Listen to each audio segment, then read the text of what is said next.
السلام عليكم ورحمة الله وبركاته. الحمد لله نحمده ونستعينه ونؤمن به ونتوكل على الله.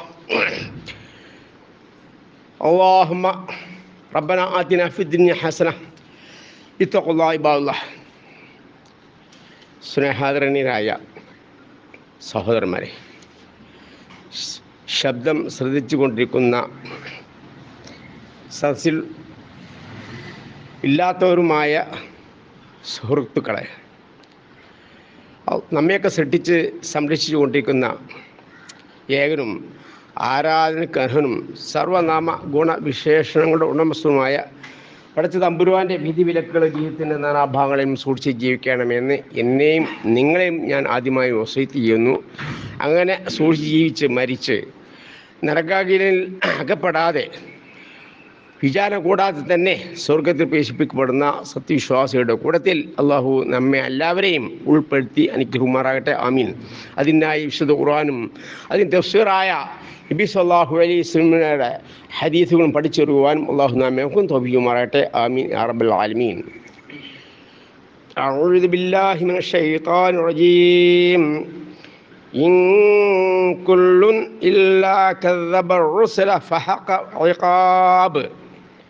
സൂറത്ത് സ്വാദ് 16-ാമത്തെ വചനം. അല്ലാഹു തആല നരകാഗ്നിയിലും ഉയർത്തെഴുന്നേൽപ്പിക്കുവാനായി മക്കയിലുണ്ടായിരുന്ന ജാഹിലിയ കാലഘട്ടത്തിൽ ജീവിച്ച ആ സമൂഹത്തോട് പ്രബോധനം ചെയ്യുന്നു. അതോടുകൂടി ഇതൊക്കെ എല്ലാ പ്രബോധനങ്ങളും നമുക്കും ബാധകമാണ്.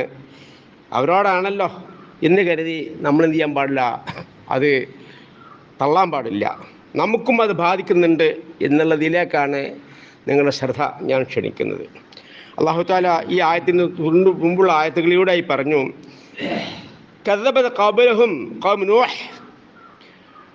ഇവർക്ക് മുമ്പ്, അതായത് മക്കയിലുണ്ടായിരുന്ന ആ സമൂഹം, ജാഹിലിയ ഘട്ടത്തിൽ ജീവിച്ച മുശ്രിക്കീങ്ങൾ, കാഫിര്യങ്ങൾക്ക് മുമ്പ് ഇസ്ലാമിൻ്റെ ആരംഭഘട്ടമായ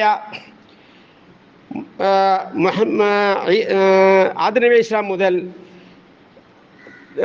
പ്രവാചകന്മാരെ കാലഘട്ടം നമുക്ക് വിശദീകരിച്ചു തരുന്നത് നൂഹ് നബി ഇസ്ലാം മുതലാണ്. ആദം നബി ഇസ്ലാമിന് ശേഷം പിന്നെ നൂഹ് നബി ഇസ്ലാമിനാണ് മുതലാണ്. അങ്ങനെ ആ നൂഹ് നബി ഇസ്ലാം മുതൽ മുഹമ്മദ് നബി സ്വല്ലല്ലാഹു അലൈഹി വസല്ലം വരെയുള്ള പല സമൂഹങ്ങളെയും ഇവർക്ക് മുമ്പ് നശിപ്പിക്കപ്പെട്ടിട്ടുണ്ട് എന്നുള്ളതാണ് അല്ലാഹു തആല നമ്മളെ ഉണർത്തുന്നത്. എന്തേ ഒരു കാരണം? അത് അവർ പ്രവാചകന്മാരെ കളവാക്കി എന്ന് പറഞ്ഞാൽ പ്രവാചകന്മാരിൽ വിശ്വസിച്ചില്ല. അവർ കൊണ്ടുവന്ന ആ കാര്യങ്ങളിൽ അത് വിശ്വസിച്ചില്ല. അത് അനുസരിച്ച് എന്ത് ചെയ്യില്ല, അവർ പ്രവൃത്തി നന്നാക്കിയില്ല. അതുകൊണ്ടാണ് അവരെ ശിക്ഷിച്ചത്.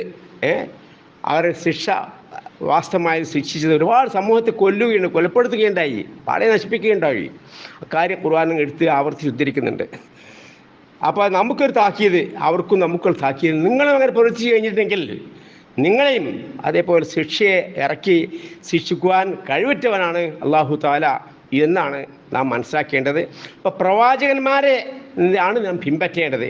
പണ്ഡിതന്മാരെ നാം പിൻപറ്റിക്കൂടാ എന്നുള്ളത് കൂടി നാം അവസരോചിതം മനസ്സിലാക്കേണ്ടതുണ്ട്. മനുഷ്യന്മാരൊക്കെ തന്നെ തെറ്റുകുറ്റങ്ങൾ പറ്റും. പണ്ഡിതന്മാരായാൽ പോലും തെറ്റുകുറ്റങ്ങൾ പറ്റും. ജിഹാദിന് കഴിവുള്ള പണ്ഡിതന്മാർ പോലും തെറ്റുകുറ്റങ്ങൾ പറ്റും. അതുകൊണ്ട് എന്തില്ല, അവരെയും ശേഷമുള്ള പണ്ഡിതന്മാരിൽ അധികം ആളുകൾക്കും തെറ്റുകുറ്റങ്ങൾ പറ്റും. പണ്ഡിതന്മാർ പിൻപറ്റുകയാണ് എങ്കിൽ ആ പണ്ഡിതന്മാർ പറയുന്നത് പ്രവാചകൻ സല്ലല്ലാഹു അലൈഹി വസല്ലമയുടെ കൽപ്പന അനുസരിച്ചാണോ, അല്ലാഹു റസൂൽ പറഞ്ഞ അനുസരിച്ചാണോ എന്ന് നാം പരിശോധിക്കേണ്ടതുണ്ട്. അതല്ലാതെ പരിശോധന കൂടാതെ നമ്മൾ എന്ത് ചെയ്തുകൂടാ, പണ്ഡിതന്മാരെ പിൻപറ്റിക്കൂടാ. ഭൂരിപക്ഷം എത്ര തന്നെ പണ്ഡിതന്മാരായാലും ശരി, ലോകത്തിലുള്ള പണ്ഡിതർ മുഴുവനും അങ്ങനെ ഇരിക്കട്ടെ, കുറച്ചാളുകൾ. അപ്പോൾ ഖുർആൻ പറഞ്ഞല്ലോ, ഇന്ന കസീറൻ മിനൽ അഹ്ബാർ റുഹ്ബാൻ, ധാരാളം പണ്ഡിതന്മാർ ജനങ്ങളുടെ സമ്പത്തുകൾ തിന്നുകയും യഥാർത്ഥ മാർഗം തെറ്റിച്ചു കളയുകയും ചെയ്യുന്നു എന്ന് പറഞ്ഞുവല്ലോ. അപ്പോൾ നമുക്ക് എല്ലാവർക്കും അത് ബാധകമാണ്. അല്ലെങ്കിൽ നമ്മൾ അതിൻ്റെ ആവശ്യം ഉണ്ടായിരുന്നില്ല. അതുകൊണ്ട് എന്ത് വേണം, നമ്മൾ ഖുർആൻ വായിച്ചു പഠിക്കണം. നിങ്ങൾ ആരെപ്പോലെ ആകരുത്, തൗറാത്ത് അവതരിക്കപ്പെട്ട അവരെ പോലെ ആവരുത്. ആ തൗറാത്തോടുപ്പെട്ടിട്ട് അവരിൽപ്പെട്ട ആളുകൾ എന്ത് ചെയ്തില്ല, അത് വായിച്ചു പഠിച്ചില്ല, ഉൾക്കൊള്ളിയില്ല, കഴുതുകളോടാണ് അവർ ഉപയോഗിച്ചത്. ആ കൂട്ടത്തിൽ നമ്മളായി പോകരുത്. നമ്മളും ഖുർആൻ വായിച്ചു പഠിക്കാതെ നബി ചെറികൾ പഠിക്കാതെ നമ്മളും ജീവിച്ചു കഴിഞ്ഞ് പണ്ഡിതന്മാരെ ഫത്വകൾ കേട്ട് ജീവിച്ചു കഴിഞ്ഞാൽ നമ്മളും എന്തായി പോകും, ആ കളവാക്കിയവരെ കൂടുതൽ ആയിപ്പോവും എന്ന് നാം സൂക്ഷിക്കേണ്ടതുണ്ട്. അള്ളാഹു തആല നമ്മൾ കാത്തുരക്ഷിക്കുമാറാകട്ടെ. ഞാൻ ഓതി കേൾപ്പിച്ച ആയത്ത് ഇൻ കുല്ലും ഇല്ലാ കദബ റുസുൽ. അപ്പോൾ ധാരാളം കക്ഷികളെ പറ്റി പറഞ്ഞല്ലോ മോളിൽ. അവരൊക്കെ എന്ത് ചെയ്തു, പ്രവാചകന്മാരെ കളവാക്കാതെ ഇരുന്നില്ല. അവരെല്ലാവരും പ്രവാചകന്മാരെ കളവാക്കി. ഫഹ്ക ഇഖാബ്, അപ്പോൾ എൻ്റെ ശിക്ഷ അവർക്കെന്ത് ചെയ്തു, യാഥാർത്ഥമായി എന്നുള്ള മുന്നറിയിപ്പാണ് നബി സല്ലല്ലാഹു അലൈഹി വസല്ലം വിശുദ്ധ ഖുർആൻ ഉദ്ധരിപ്പിച്ചുകൊണ്ട് മക്കയിലുള്ളവർ അറിയിക്കുന്നത്. അപ്പോൾ ആ മുന്നറിയിപ്പ് നമുക്കും ബാധകമാണ്. ഫത്തഖുല്ലാഹു വഅതിഉ, നിങ്ങൾ എന്നെ സൂക്ഷിക്കുക, എന്നെ പിൻപറ്റുക എന്ന്. ഫത്തഖുല്ലാഹ്, അള്ളാഹിനെ സൂക്ഷിക്കുക, എന്നെ പിൻപറ്റുക. പ്രവാചകനെ പിൻപറ്റാനാണ് നമ്മൾ പറഞ്ഞിരിക്കുന്നത്. നമ്മൾ ഷഹാദും അതാണ്. അഷ്ഹദു അല്ലാ ഇലാഹ ഇല്ലല്ലാഹ്, ആരാധനായി അല്ലാഹു അല്ലാ മറ്റാരുമില്ല, മുഹമ്മദ് മുഹമ്മദ് നബി സല്ലല്ലാഹു അലൈഹി വസല്ലം അള്ളാഹു ദൂതരാണെന്നും മനസ്സാ വാച കർമ്മണ ഞാനിത് സ്വീകരിച്ചിരിക്കുന്നു. അള്ളാഹുവിനോടെ നാം കരാർ ചെയ്യുന്നത്. ആ കരാർ എന്ത് ചെയ്യണം, നമ്മൾ കാത്തു സൂക്ഷിക്കണം. അപ്പോഴാണ് നാം നബി സല്ലല്ലാഹു അലൈഹി വസല്ലമയുടെ പിൻപറ്റി ജീവിക്കുന്ന ആളുകളാവുള്ളൂ. ആ ഏതോ ഒരു കാര്യം പ്രശ്നം വരുമ്പോഴും നബി സല്ലല്ലാഹു അലൈഹി വസല്ലമയുടെ വിധി നാം സ്വീകരിക്കുന്നില്ലെങ്കിൽ നാം മുഅ്മിനുകളല്ല എന്നാണ് ഖുർആൻ സത്യം കൂടെ അല്ലാഹു തആല പറഞ്ഞത്. അപ്പം ദുനിയാവാണ്, പല അഭിപ്രായ വ്യത്യാസങ്ങളുണ്ടാവും, സംശയങ്ങളുണ്ടാവും. നബി സല്ലല്ലാഹു അലൈഹി വസല്ലം പറഞ്ഞിട്ടുണ്ട് എന്ന് പറഞ്ഞുകൊണ്ട് പറയും. അല്ലാതെയും പറയും, ഭൂരിപക്ഷമുള്ള മഹാന്മാരായ ആളുകൾ അങ്ങനെ ചെയ്തു വന്നു അങ്ങനെ പറയും, കിതാബുകൾ ഓതി പറയും. ഇങ്ങൊക്കെ തന്നെ പറഞ്ഞാൽ ശരി, സംശയാസ്പദ കാര്യമാണോ നമ്മൾ നിർത്തിവെച്ചുകൊണ്ട് നബി സല്ലല്ലാഹു അലൈഹി വസല്ലമയുടെ വിധി എന്താണോ നാം പരിശോധിക്കേണ്ടതുണ്ട്. ഇല്ല എങ്കിൽ നമ്മൾ എന്ത് ചെയ്യും, അനാചാരത്തിൽ പെട്ടുപോകും, അതല്ലെങ്കിൽ ഷിർക്കിൽ പെട്ടുപോകും. അനാചാരത്തിൽ പെട്ടുപോയിട്ടുണ്ടെങ്കിൽ അമലുകളൊന്നും തന്നെ അള്ളാഹു സ്വീകരിക്കില്ല. നബി സ്വല്ലല്ലാഹു അലൈഹി വസല്ലം പഠിപ്പിച്ചു തരാത്ത കാര്യം എന്ത് ചെയ്യുക, നമ്മൾ പാർശ്യമാക്കിയാൽ അത് അനാചാരമാണ്. അങ്ങനെ ചെയ്തു കഴിഞ്ഞാൽ അമലുകളൊന്നും അള്ളാഹു തആല സ്വീകരിക്കില്ല. മാത്രമല്ല അത് ഷിർക്കിൽ എത്തിപ്പെടുന്ന വസീല ഷിർക്ക് കൂടിയാണ്. പല കാര്യങ്ങളും ഷിർക്കിൽ എത്തിപ്പെടുന്നു. ഇപ്പോൾ നമസ്കാരത്തിന് ശേഷം സമസ്തക്കാരെ പള്ളിയിൽ പോയി കഴിഞ്ഞാൽ അവർ ദുആ ചെയ്യുന്നുണ്ട്. അള്ളാഹുവിനോട് പ്രാർത്ഥിക്കുന്ന പ്രാർത്ഥനകളൊക്കെ നല്ല നല്ല കാര്യങ്ങളാണെങ്കിൽ പ്രശ്നമില്ല. അതെന്താവും എങ്കിൽ കൂടി അത് അനാചാരമാണ്. നബി സല്ലല്ലാഹു അലൈഹി വസല്ലം പഠിപ്പിച്ചെന്നില്ല. നബി സല്ലല്ലാഹു അലൈഹി വസല്ലം നമസ്കാരം തിരിഞ്ഞു കഴിഞ്ഞ ശേഷം എന്ത് ചെയ്യുന്നു, തിരിഞ്ഞിരുന്നു ഒറ്റക്കൊറ്റക്ക് പ്രാർത്ഥിക്കുമായിരുന്നു. സാഹിബ് അങ്ങനെ തന്നെയാണ് മക്ക മദീന ജീവിതം ചെയ്തിരുന്നത്. അപ്പോൾ അത് അനാചാരമാണ്. ഇനി ആ പ്രാർത്ഥനയിൽ ഞങ്ങളെ പാപം പൊറുത്തിടണേ മുത്തുനബിയെ എന്നിങ്ങനെ വന്നു പോയാലോ അത് ശിർക്കുപോയി. അല്ലെങ്കിൽ അവരെ ഹക്ക് കൊണ്ട് ജാഹ് കൊണ്ട് ബർക്കത്ത് കൊണ്ട് ഇടയാളം മാലാക്കിയിട്ട് പ്രാർത്ഥിച്ചാലോ അപ്പോഴും ശിർക്കിൽ എത്തിപ്പെട്ടു. അപ്പോൾ നമ്മളിന്ന് മനസ്സിലാക്കണം, വിശ്വാസം ശരിയിൽ പെടാത്ത കാര്യങ്ങൾ ബിദ്അത്താണ്. ആ ബിദ്അത്തിലൂടെയാണ് ശിർക്ക് എത്തിപ്പെടുന്നത്. അപ്പം അത്തരം കാര്യങ്ങൾ എന്ത് ചെയ്യരുത്, ഭൂരിപക്ഷം ആളുകൾ ചെയ്താലും ശരി നമ്മൾ ചെയ്തു പോകരുത്. നബി സല്ലല്ലാഹു അലൈഹി വസല്ലം ശരിയിൽ ഉണ്ടോ ഇല്ലേ ഒരു പരിശോധന നമ്മൾ ആവശ്യമാണ്. ഇല്ല എങ്കിൽ വഴിവെച്ചു പോകും എന്നുള്ളതാണ് ഞാൻ നിങ്ങളെ മുഖ്യമായും നമ്മൾ പ്രവാചകന്മാരെ കളവാക്കിയ ഒരു കൂട്ടത്തിൽ ഉൾപ്പെടും എന്നാണ് നാം മനസ്സിലാക്കേണ്ടത്. അനുബന്ധമായ ഒരു ഹദീസ് പറഞ്ഞുകൊണ്ട് ഇൻഷാ അല്ലാഹ് നമുക്ക് അവസാനിപ്പിക്കാം. നബി സല്ലല്ലാഹു അലൈഹി വസല്ലം പറയുകയുണ്ടായി, സമയത്ത് നബി സല്ലല്ലാഹു അലൈഹി വസല്ലം യഖൂൽ, നബി സല്ലല്ലാഹു അലൈഹി വസല്ലം പറയുന്നത് കേട്ടു, ഇന്ന കദിബൻ അലയ്യ ലൈസ കദിബിൻ അലാ അഹദിൻ. എന്നെ പറ്റി കളവ് അറിയാം, നബി സല്ലല്ലാഹു അലൈഹി വസല്ലം പറയാത്ത പറയാം, നബി സല്ലല്ലാഹു അലൈഹി വസല്ലം പ്രവർത്തിക്കാൻ വേണ്ടി പറയാം. കളവാണല്ലോ. നബി സല്ലല്ലാഹു അലൈഹി വസല്ലം പറഞ്ഞു എന്ന് പറഞ്ഞുകൊണ്ടാലും പറയാം, നബി ശരീരപ്പെട്ടതാണ്, പൂർവികം ചെയ്തു പോന്നിട്ടുണ്ട്, ഈ നബി സാമൻ ചെയ്തിട്ടുണ്ട് എന്നൊക്കെ പറഞ്ഞുകൊണ്ട് നബി സല്ലല്ലാഹു അലൈഹി വസല്ലം ചെയ്യാത്ത കാര്യം അല്ലെങ്കിൽ നബി സല്ലല്ലാഹു അലൈഹി വസല്ലം പറയാത്ത കാര്യം അങ്ങനെ പറഞ്ഞു കഴിഞ്ഞിട്ടുണ്ട് എങ്കിൽ മറ്റൊരാളെ പറ്റി കളവ് പറയുന്ന പോലെ അല്ല. എന്നിട്ട് ശേഷം നബി സല്ലല്ലാഹു അലൈഹി വസല്ലം പറയുന്നു, മൻ കദബ അലയ്യ, എന്നെ പറ്റി ആരും കളവ് പറഞ്ഞാൽ മുതഅമ്മിദൻ കരുതി കൂട്ടിക്കൊണ്ട് കളവ് പറഞ്ഞാൽ ഫലയതബഹ് മഖഅദുഹു മിനന്നാർ, അതിൻ്റെ വാസസ്ഥലം നരകത്തിൽ വന്ന് ഒരുക്കിക്കൊള്ള കരുതിക്കൊള്ളട്ടെ.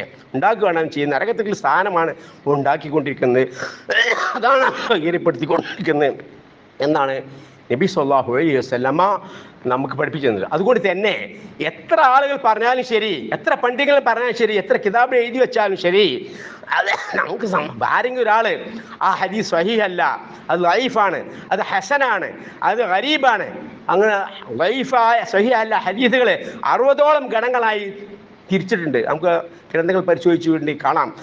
അതുകൊണ്ട് സഹീഹ് അല്ലാത്ത ഹദീസുകൾ ദഈഫ് മാത്രമല്ല, ധാരാളം അതിന് അനുബന്ധങ്ങളായിട്ടുണ്ട്. ഹസന് എന്ന് പറഞ്ഞിട്ടുണ്ടെങ്കിൽ ഒരു സഹീഹ് ഹദീസിൽ നിന്നും ഒരെണ്ണം, ഒരു നിബന്ധന എന്താകുന്നു, ഇല്ലാത്തതാകുന്നു ഹസന് എന്ന് പറഞ്ഞിട്ടുണ്ടെങ്കിൽ. അതായത് ലബ്ദിൽ ദൃഢത, മറവിയുള്ള ആൾ എപ്പോഴും അതേപോലെ പറയാൻ സാധിക്കാത്ത ഒരാൾക്ക് ഇവിടെ ഹദീസിൽ എന്ത് ചെയ്യുന്നു, കുറഞ്ഞ ഓർമ്മപ്പശയുണ്ട് അദ്ദേഹത്തിന്. അങ്ങനെ ആളുകൾ റിപ്പോർട്ട് ഹദീസുകൾ വേറെ പ്രശ്നങ്ങളൊന്നുമില്ല, കളവ് അറിയുന്ന ആളൊന്നുമല്ല, വേറെ പ്രശ്നങ്ങളൊന്നും അദ്ദേഹത്തിനില്ല. പക്ഷെ എന്താണ്, ഒരു ഓർമ്മ കുറവുണ്ട്, ഒരു ദൃഢമല്ല. അങ്ങനെയുള്ള ആളുകളിൽ നിന്ന് റിപ്പോർട്ട് ഹദീസുകൾ ഹസൻ എന്ന് പറയുന്നത്.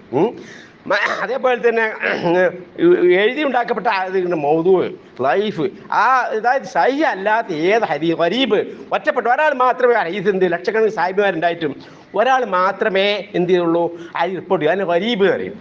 എത്ര സാഹിബിമാരുണ്ട്, ലക്ഷക്കണക്കിന് സാഹിബിമാരുണ്ടെങ്കിൽ ഒരാൾ മാത്രം എന്തുകൊണ്ട് റിപ്പോർട്ട് ചെയ്തു, അത് ഗരീബ് എന്നറിയാം. അങ്ങനത്തെ ഹദീസുകളൊക്കെ എന്ത് ചെയ്യുന്നു, അത് മാറ്റിവെക്കേണ്ടിയിരിക്കുന്നു. സഹീഹ് അല്ലാത്ത വിധത്തിലാണ് അതൊക്കെ ഉൾപ്പെടുത്തിയിട്ടുള്ളത്. അപ്പോൾ എത്ര കാര്യങ്ങൾ എന്ത് ചെയ്യണം, നമ്മൾ സാന്ദർഭികയെ മനസ്സിലാക്കേണ്ടതുണ്ട്, മറ്റുള്ളവർക്ക് പഠിപ്പിച്ചു കൊടുക്കേണ്ടതുണ്ട്. ഇന്ന് ഏത് വേണം വിശ്വാസം പറയുന്നുണ്ട്. മുആദ് ബിൻ ജബൽ റളിയല്ലാഹു അൻഹു മദീന എന്ത് ചെയ്തു, യമനിലേക്ക് അയക്കുകയാണ്. എന്തിനു വേണ്ടിയിട്ട്, ഗവർണറായിട്ട്. അപ്പം നബി സല്ലല്ലാഹു അലൈഹി വസല്ലം അദ്ദേഹം ചെയ്ത ഒരു ഉപദേശം എന്താകുമെന്ന് അറിയോ, എന്തെങ്കിലും സംശയാസ്പദമായ കാര്യങ്ങൾ വന്നു കഴിഞ്ഞാൽ ഫഖിഫ്, നിർത്തിവെക്കണം. ഒന്നുകിൽ എന്നോട് എന്ത് ചെയ്യുക, അത് വ്യക്തമായി മനസ്സിലാകുന്നവരെ. അത് തെളിവ് നിമിഷം ജീവിച്ചിരിക്കേണ്ട സായിമാരുണ്ട്. എഴുതി ചോദിച്ചുകൊണ്ടോ ഒന്ന് ഉപയോഗിച്ചുകൊണ്ടോ അത് വ്യക്തമായ റിപ്പോർട്ട് എന്തെല്ലാം കിട്ടിയിട്ടല്ലാതെ എന്ത് ചെയ്യരുത്, അതിൽ വിധി പ്രഖ്യാപിക്കരുത്. അപ്പോൾ നമ്മളും അങ്ങനെ തന്നെ വേണം. നമുക്ക് സ്വർഗത്തിൽ കിടക്കാനുള്ള എല്ലാ കാര്യങ്ങളും നിമിഷം പഠിപ്പിച്ചിട്ടുണ്ട്. അതുകൊണ്ട് അതിൽ ഉണ്ടോ ഇല്ലേ എന്ന് പരിശോധിക്കേണ്ടത് നമ്മൾ ആവശ്യം. അതുവരെ എന്ത് ചെയ്യുക, നമ്മൾ നിർത്തിവെക്കുക. സംശയാസ്പദമായ ലൈഫായ ഒരു വിഷയം നമ്മളെ മുമ്പിൽ കിട്ടുകയാണെങ്കിൽ അതാണ് ഹൈർ. അങ്ങനെ ജീവിക്കുന്ന സത്യവിശ്വാസിയുടെ കൂട്ടത്തിൽ അള്ളാഹു നമ്മെ എല്ലാം ഉൾപ്പെടുത്തി അനുഗ്രഹിക്കുമാറാട്ടെ. ആമീൻ യാ റബ്ബൽ ആലമീൻ.